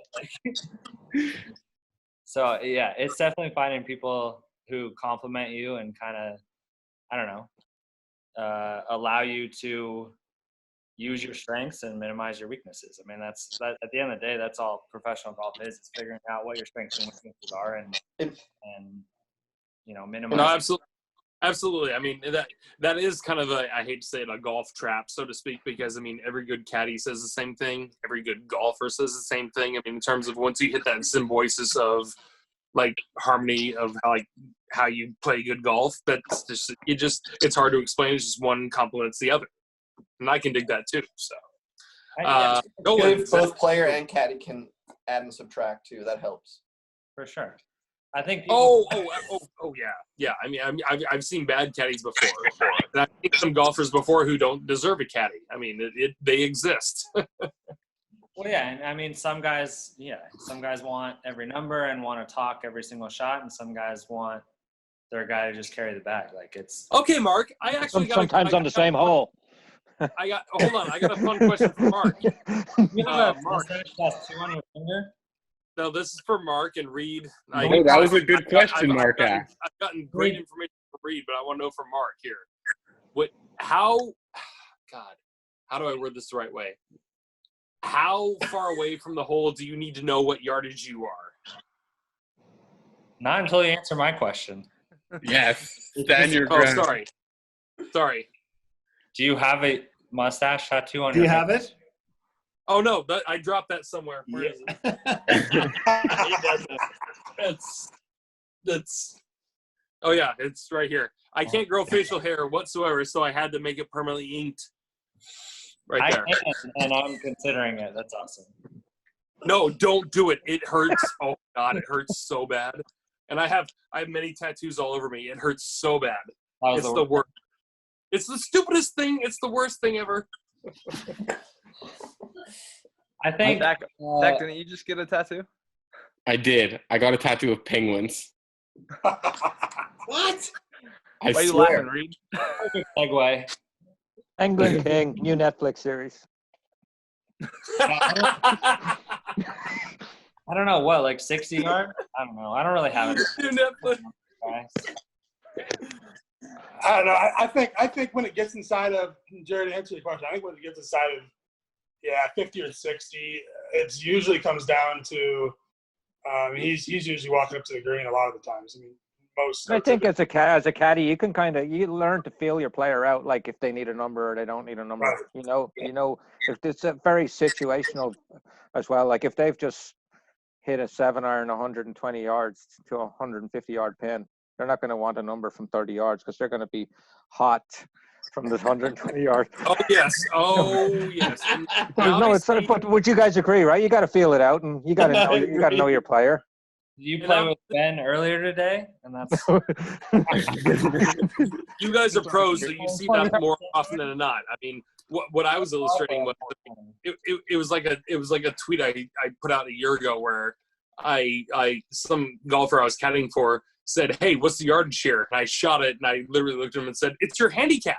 I mean, what are we doing here? I mean, what you want to know what's 35 yards from the hole and you're a 35 handicap? What are we doing here? You may as well just like kick it up with your foot. I mean, it's all the same. I don't know. Reid, when we're out on the mini tour, you're getting every number. I'm going to make you walk it off from like 250. Yeah, let's just be sure. As Daniel, you should. You won't need to walk it, partner. You'll be on the fucking head. Yeah, fair. You know, I'll make you go out a day early. Get the art. Reid, we're going to win this thing. Absolutely. He's gonna have a jug of water and a whole notepad with a bunch of charcoal to take notes. Are there any mini tour events near either of you guys? Well, really. we basically have a mini tour at TPC now because the guys out here thought it would be a good idea to let's just make our own tournament. And the Is that what tour they're doing? and helping them do it, which Yeah. There's a So, lot of, wait. if you live in an area Tell us with players, there's a lot of money games going on. Oh, okay. I mean, obviously, a bunch of guys out here got together and just put together every week. They play 2 days, $400 entry fee, and winner takes $3,500. They've done. Yeah, they've done it in Atlanta too. Because I just talked to Jamie Arnold before we came on, and Stuart Sink did the same thing in Atlanta. Put 2-day events together all over.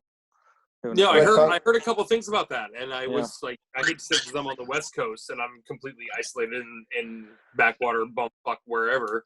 I don't get to hear how affluent or more like upscale places operate when it comes to like people still practicing their craft, so to speak, or just going about life. I mean, I don't know.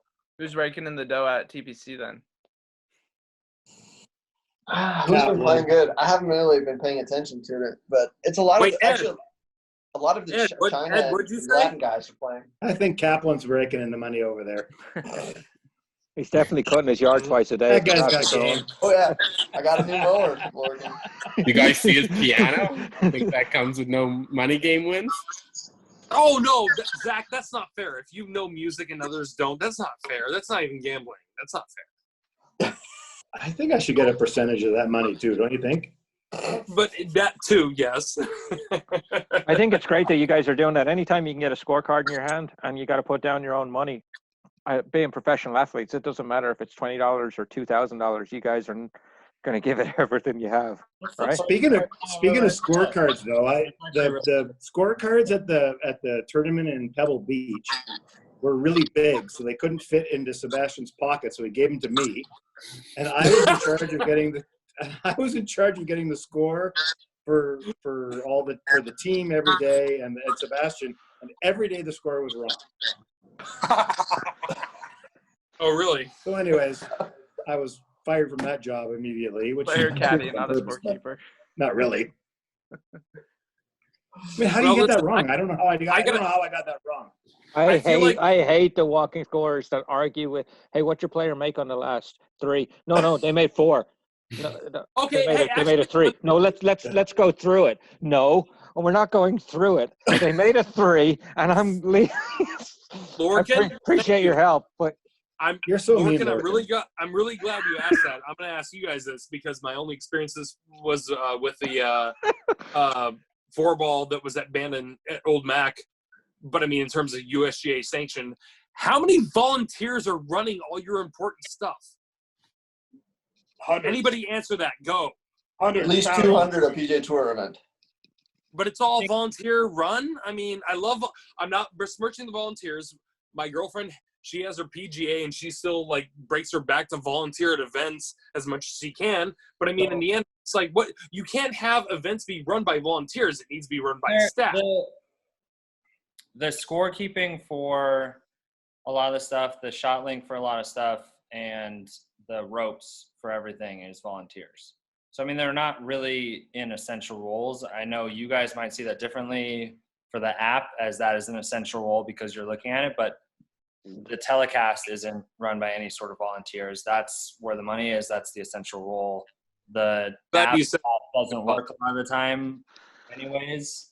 It's not an essential role. It's nice for people to see, but if they really want to find out what's going on, they need to watch the telecast, and that's never going to change. I mean, no, you're right. And I appreciate you saying that because, I mean, that's really the eye-opener in terms of, like, the plight we're going through. So, Seabass, you got any thoughts? I was going to say, if you ever get our wives on the show, you need to ask them how they feel about the volunteers. Yeah. Oh hey, you guys know the story about Chelsea being the walking scorer in the Bahamas. All right, go for it, Lorcan. Take it when away. we were down in the Bahamas, the weather was horrendous, and the Bahamas was particularly bad at Abaco a couple of years ago for accuracy with the scores. I mean, it had Licklider like 7 under 3.5 or something ridiculous. What's wrong with that? He plays fast. He can score that fast. Who cares? What's that, Hubbs? I was just saying what Ed was born. Yeah, come on, Ed. Was that Crown? Oh, that was Crown Royal. Canadian. Ryan's wife, Chelsea, they say, hey, will you be the walking scorer in our group? And Chelsea's like, sure, I'm going to be out there, no problem. Well, anyway, this horrendous rainstorm, thunderstorm, whatever you want to call it, Bahamas hurricane came in. You guys remember when it came in? It depends what side of the draw you're on, if you remember, if you were in your hotel room. But it was, I mean, you couldn't see this far in front of your face. And one of the rules in Abaco, the last two or three holes, I think, are on the top of this mountain that you have to take a cart ride up to, and it's really, really high. And the rules official at the top of the mountain calls it, we couldn't see this far in front of our face. We're on the 5th tee box, which is the most exposed tee box in Abaco. It's a short par 4, 4th or 5th hole. And the rules official goes, well, it ain't raining up here on 16, so I think we should hold off for a minute. The guy's waiting on it to break. It's going to break before it gets up on the mountain with the biggest frigging clatter of lightning goes off right in front of us on the tee, and we just took off that was insane because that golf course is so spread out. Yeah, you know what I'm talking literally about. Where JD was sitting up by 18. I didn't say his name. It was just a little cloudy and there was no rain. And then out on the other side where they were on 5, it was literally hailstorming with lightning. I didn't say his name. The last caddy over the radio goes, "Oh, it's not raining up here. I think we should keep going." Now, Seabass has clout. He can say whatever he wants to. No, he does, of course. Like the last caddy that referred to him by name, I didn't refer to him by name. Didn't fare real well. They had a year's vacation.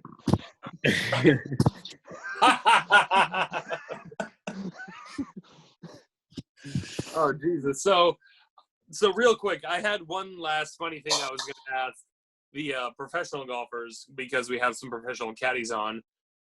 We've asked a lot of caddies, what's the craziest thing you've seen in terms of proclivities with a golfer, or what's in the bag that they've discovered before. And Lorcan finding the banana in the bottom of the bag was one of the best ones ever because it was biodegradable, remember? So in terms of Seabass and Mr. Hobbs, I don't know how to word this the right way, so shortly I'll just get right to it. What are some of the funniest proclivities you've seen some caddies possess that aren't caddies of your own per se? We can kind of go your own. Or your own. It'll be way better if you choose your own. That we've seen caddies possess. Well, listen. What are the weirdest things let me put it this way. I work at a golf resort where we employ hundreds of caddies, and we work year round, and we're all really good at being caddies. And if we were to go anywhere else, if they weren't caddies, they'd be homeless. I can name at least 2 men. Hubbs, sorry, your Twitter handle notwithstanding. I'm gonna text Reid. I can name 2 human beings that I'm very dear, close friends of mine that if they weren't like caddies at a golf course, they would be the lunatic on the corner screaming at the stoplight. So I'm going to ask you guys, those people that I just talked about notwithstanding, what do you guys look for in a caddy? Or, I mean, because caddies look for something in golfers, and there's lots of us that are always trying to like hitch our wagon on the right guys at the right time. But I mean, what are you guys looking for in loopers? There's Seabass, back me up on. I mean, the PGA Tour, like, there's a certain quality of individual out there. Like, same as golfers, there's not as many just straight fuck ups as you think that are just naturally talented. Like, everybody has their shit together for the most part. Obviously, there's outliers. I would say caddies for the most part are the same way. The web, like, there are some interesting individuals trying to caddy that think they really have a legitimate shot, and guys are like, in their heads, I'll take you for this 1 week and we could win the next 7 weeks together, and I still wouldn't take you to the PGA. Like, there are some really nice guys, but just yikesies, like really hard. I think Mark described all my brethren. Sebastian, what do you got? Well, I think I'm sorry. I know a lot of guys who like patrol the parking lots. They're friends of mine. I just tell them, hey, how about you don't patrol the parking lots and you just stay the fuck here and just get work here, okay?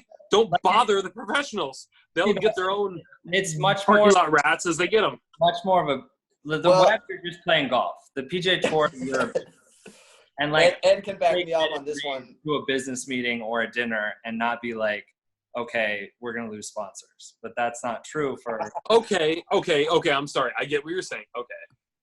There's a couple Ed- individuals I have in mind Ed can that are back me up here. suspect at best. Ed, back me up. I think it was Colorado we played with Wesley? Yes. Wesley Bryan? No, Caddy Wesley. Old guy. How Yeah. many teeth does he have left? No, Not many. Utah. Utah. Yeah. He was caddying for Andres Gonzalez that week. Yeah. Super awesome. But Wesley's what, 70? Yeah, he's Yeah. got to be, if he's a day. But Wesley's the nicest guy. He's funny as shit, but he literally cuts if the tee's not by the green, he walks straight the shortest route. He walks the shortest possible route you can walk on a golf course. It doesn't matter how far the tee's back. I've seen it. It's awesome. Hey, Fluff does that too. And from now on, ever since that happened, we played with him. Every week when we go to a new golf course, and we were like kind of, I don't know, it's quiet, and then all of a sudden one of us would say, "Oh, this golf course would be really good for Wesley because there's a lot of short." You could like walk 3 miles and you walk 18 holes because you could cut the tee and straight into the next fairway. That's perfect. That's really perfect.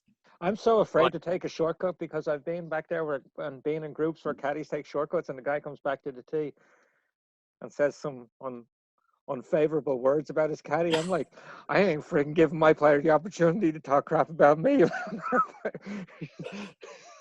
I think the only Ed, reason we when walk I back give there it now, and you don't ask.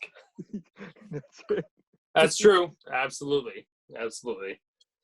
So It is true. Wesley's are great. So, oh my God, like he'd be like so happy because the green would be like 150 yards past where the middle of the fairway was on the next hole. And Wesley would be like, "Hey boss, here's your putter and here's your driver. I'll just meet you in the middle of the fairway, yeah? Make sure you hit the middle of the fairway, yeah?" well, I mean that's perfect. And listen, guys, we're hitting an hour and a half right now. We hit a record for the longest pod. And also, you paid us for an hour overtime. The most pros and caddies on a pod ever.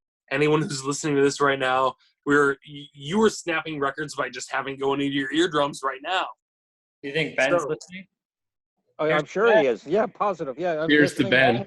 Is that what you're worried about? Is that what you're worried about still, is Ben? Really? I hope he's feeling better. I was excited to see him. He's got to be worried about Ben. I'm sorry. I hope Ben's feeling better too. Yeah. Yes, I'm sorry. I apologize. I'm feeling the same way too. Ben, sick to my stomach. Quick, I'm worried sick about him.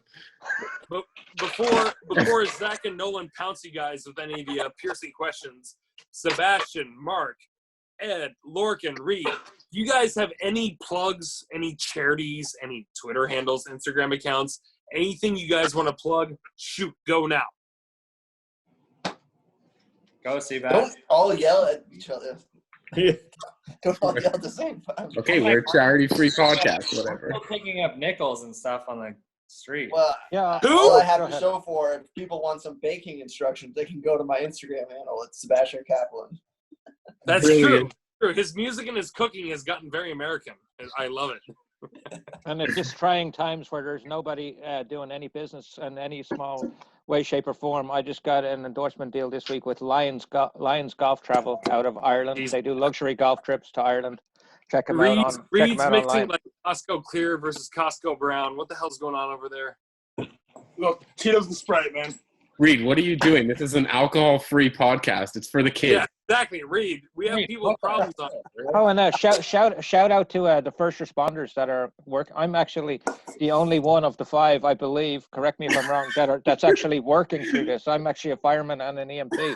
So shout out to all the first responders. Everyone do sticker and good call. Yeah, Good I'm call. working. Yeah. I'm trying to work 1 day a week, but sometimes it works out at about 2 days a week. But I'm doing everything I can, and it's not easy. I don't particularly enjoy that aspect of life, but I worked way too hard to get a qualification, so I'm still gonna get my hours in every year to do it.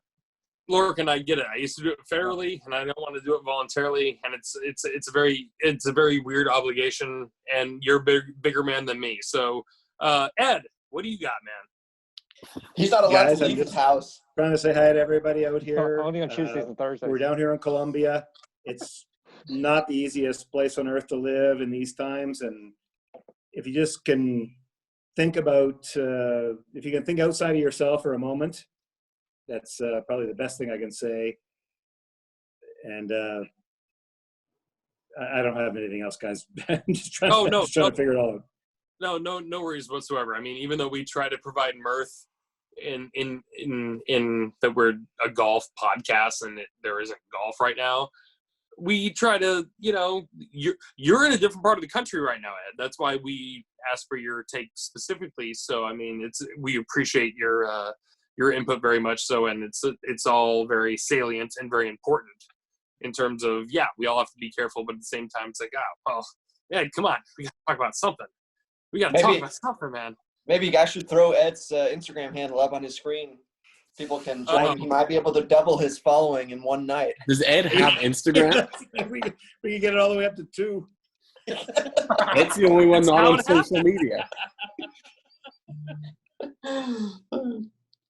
I just want to say thanks to Ed and Reid. About actually almost a year ago to the day, they came to my house one night. We had a fundraiser, and I know I say this every time I'm on here, but I live in one of the poorest places in North Carolina, but I'm fortunate enough to call it home, and we have a great life here. But we raised, I think, $2,500 in about an hour and a half at my house last year, and that was thanks to those guys, and it was thanks to guys like Mark and Sebastian contributed various different things to the auction. Oh, shit, yeah. Yeah, I mean, we try to, that's why we like making friends on every level, because who knows what you're into and who knows what helps out whatever community. I mean, Zach and I have never met each other before. We're international, Thank God. We have relationships. We had a fundraiser at my house last year, like I said, almost a year ago to the day, and there was not a single golfer in the county that I live in under the age of 18 years of age that paid to play golf at my home club for the last 12 months because of one night at my house, 90 minutes at my house. We have got every single golfer taken care of for 12 months under the age of 18. And I think that was a great achievement by 3 caddies. Bravo. Huge achievement, Lorcan. We really appreciate it. It was a lot of fun. And we had fun. It was supposed to be an hour and a half. My wife said, I have work in the morning. I think I was rolling Ed to his car at about 2 o'clock in the morning with a bottle of wine. Only to sleep in it. He didn't drive home. Yeah. That was because all the beds were clarification. Well, that makes sense. And, well, listen, guys, we've had a great time. And here comes the final segment of the podcast. No sound drops needed. Zach Pencer, our editor in boss, has the Canadian trivia. And we have a gigantic, eclectic cast of people participating in Canadian trivia. Zach, take it away. That's right. We've got Canadian trivia. I think Ed finally ended the streak of you caddies getting everything wrong. We got Ed. Poor caddies. Ed is He's Canadian, though. Lorcan's 0-1. Reid is 0-2. But Sebastian, 2-0. Sitting pretty. Nice. He's honorary Canadian. Reid is 0-3. Terrible. Sebastian's 2-0. That's impressive. Okay, I got to ask you, do you guys have a paper or at least the notepad on your phone? Because we're going to have to do things a little different with so many people. Yeah. I got this. I have faith that you guys aren't going to use Google for this. We've used this question before, a long time ago. How many Canadian players are on the tour? And for the tiebreaker, name them. What? Come on. You asked this earlier. Oh, that's not good. Yeah, a long time ago. Let's see if you remember. It was sort of downfall and questioning. How many Canadian players have won on the tour? No, how many Canadians are on the tour now? With I don't think you're writing it that has status this year? Yeah. Oh my God. I'm going to say 4. This is the biggest waste of. First of all, you don't just say mark it down, Lorcan. So I have 1% battery left, and my screen is broke. Yeah, Lorcan. Ew! Don't show me that. That's inappropriate. It wasn't wood. Okay, tell me when you guys are ready. With damn near wood, sir. No, my answer. I'm trying to name them though. My answer is going to be all offside because Sebastian is honorary Canadian every day in my book. You can add Sebastian. No, Ed. No, don't say that. He's honorary Canadian. He has like I said. He's from, Scandinavia, but he went to college. He translates for me on tour. So he has the most beautiful blend, the most beautiful Venn diagram of like Danish and Southern American. Like, Sebastian, you should be like the face of all jeans and cologne commercials, dog. Come on. We got to get Why some. not? You know what? Why not? We need a new manager, Sebastian. I guess we do. Mark is like really working this I don't question. know. I could tell. Yeah, He's like, is Mark okay over there? Did he have a blood vessel? Those burst? eyes are definitely on Google. Yeah, I'm about to have a stroke. I feel like Sebastian has brought up the fact that I'm an he's EMT. I can talk you through it. 6? Thanks. I have a feeling I'm gonna miss Answer someone. the question. You all got our answers. Okay. Go ahead. 7. on 3. Everyone lift up their answer. I didn't. Okay, Marco 7. I went What did Lorcan? 4? 6. Lorcan. 4. Okay, the correct answer. It's competing Canadians. Oh, okay. Does Mike Weir Oh, not? so it's a verbal answer? I was No, gonna say, Mike does Weir- Mike Weir count? So The correct answer. You guys have all under-predicted Canadian success. We have 8. Seriously? Yes. That's awesome. Corey, Cool. Best And I minutes said ever. Nick Taylor. Connor, so I get half a Nick point. Taylor, Hadwin, Gliggett, Mac Hughes, Boom, boom, boom, boom, boom, boom, boom, boom, boom, boom, boom, boom. Lots of half points. Oh, David yeah. Hearn, Look at Hubbs. Nick Look at Taylor? Hubbs. yeah, He knows his coworkers. I love it. Mike Weir. Nick Taylor and Roger Sloan. Mo Oh, I Norman. forgot Roger Sloan. He lives right next to you. Playing with him. You guys Come all on, Mark. failed. Roger lives right So- next to you. So Mike Weir did count. No, he didn't. It was Corey Yes. Connors, Graham Dillette. Maybe I you missed forgot him. Graham. But Oh, he's been out for forever too. He has the same status as Mike Weir. No, Ben and I went out No. with him in Hawaii. I can No. promise you he's on the No. PGA Tour. We No, have a night I'm that we on would have had with Graham Ed. has a major medical. Like he's not full status. Golf Canada. Hey, guys, so long as Ed Alton's on If the Mike PGA Weir's Tour gonna time for in a June, tournament, I'm happy. He's the same. No, Mike What's Weir good? doesn't count. That I'm on 7. With Canadians are taking over. That's my We conclusion. are, right? I really hope so. No, that's the world Oh, I hey. want to 7 to 250. over. I always end with a question as well, as you guys know. Tiger is 15-2 worldwide in playoffs. Who are the 2 players that have beaten him? Ernie Els, Mike Rob. Weir. but Mike Weir didn't. I don't know why it got brought up very Wait. randomly. Who'd you say, Hobbs? Now? No, I thought it was McDowell too, but I'll tell you about McDowell in a minute. Oh, so Lucas Bjerregaard. Sebastian Cappelen and No. Mark Hubbard. Yeah, Lucas Bjerregaard beat him at the match play last year. Not. Ed, you're a wiener. Vamos, Denmark. Hey, I think the Hobbs can get Dinamarca. this. Those wheels are spinning hard. Wait, what was the question? The question is, Tiger is 15-2 worldwide in playoffs. Playoffs. Not official PGA Tour events, worldwide period. In his entire TC career, he's 15-2. Only 2 players have beaten him. Who were they? Oh, in playoffs. Yeah, Chen was one. no. I'll just excuse myself, fellas. I think Hobbs can get this. Playoffs. Wasn't listening. Is it the same question? I checked. Nolan. Who No, beat Hubbs was Tiger really in mad about Oh, that yeah, you're question. Nolan. You're the This Tiger is guy. weird. Come on. I'm trying to. I don't think of dwell on the story. losses, guys. Wake Reed up. No, I'm thinking. Who is Rocco. No. No, who No. won the PGA? Who won the PGA? Did he beat Tiger in the playoff? The Korean, the Asian guy. No, he lost. That was No, Boy, that's Stephen what I A. meant. Same That was, mistake as me. Pan. What's his name? I'm sorry. I'm No. being Ricky Pan. You'll No. never get it. It's unbelievable. I couldn't believe it when I looked it up. Okay, Greg Norman then. It's Padraig Harrington and Billy Mayfair. Padraig Harrington beat him in I knew the Mayfair one. 2006 He's at the right. Dunlop Phoenix Open, and Billy Mayfair beat him at the '98 Genesis Yes. at Riviera. That's Yeah. why I hate Harrington. You know, beat and you know why why I always Mark? knew You know why Mark thought that Graham beat him, because they were tied playing the 18th at the Hero, and Graham made like a 25-footer to beat him. And that's what I thought today. When somebody asked me that, I said, "Well, I know for a fact that McDowell beat him in a playoff, but it wasn't in a playoff; it was in regulation. I was on the 72nd hole." That's what you're talking about, Hobbs, right? No.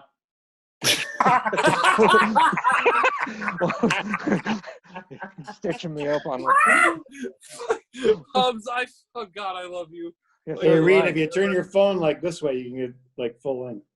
We've told him like Zach, 8 times. give it to us. Yeah. My God, you're huge now. You know, maybe it's a good thing we're not in New Orleans this week.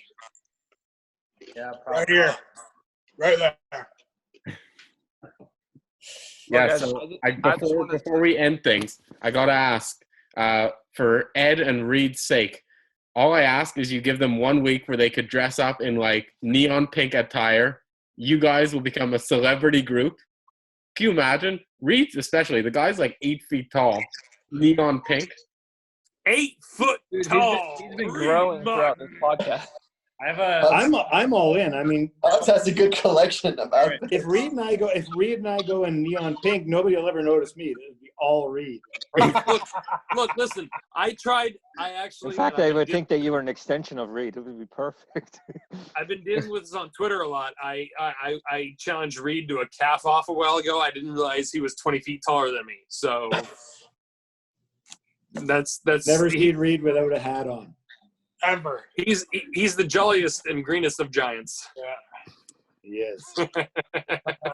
Green giant. Hum, hum, hum. He's a sweetheart, and he can really beat it. All right, Jerry. I leave it Promise to you you. beat it hard, partner. We've come full circle now. All right. Well, I gotta go because 4:20 and Ben's calling. Wait a minute. We got the trivia, right? We just did the it. trivia. Dumb fuck. It's already happened. Jerry, what did you miss? Everybody The trivia part. My bad. Jerry took a quick I kept hiatus. thinking. No, I was writing. Hobbs, other I stuff. want to so bad say what Johan said about she's so hot, but I'm not going to go there. We'll just leave it. We'll save it for next time. Oh no. I'm just screwing around. I appreciate Jerry everybody. missed the whole No trivia. hands from Quebec. I did not miss the trivia. It's my most painful part of my week is the Canadian trivia. That's why I blocked it out. So we hey, Sebastian, Mark, Lorcan, Ed, Reid, we really, really, really appreciate you guys showing up for this podcast. Zach Nolan, from the Back Tees podcast. Anybody got anything else to say before we close it off? No, thank you guys for coming on. This was great. These are the OG members of the pod. So, Historic podcast. Mark, you Never get to be happened. lumped in because you're like in the middle of the friend group. So, Yeah. Thanks for the friendship, fellas. I really appreciate every one of you. I mean that. No, love you guys. Thanks, And guys. the shout out Thanks for this the fun, week boys. goes to all of our listeners.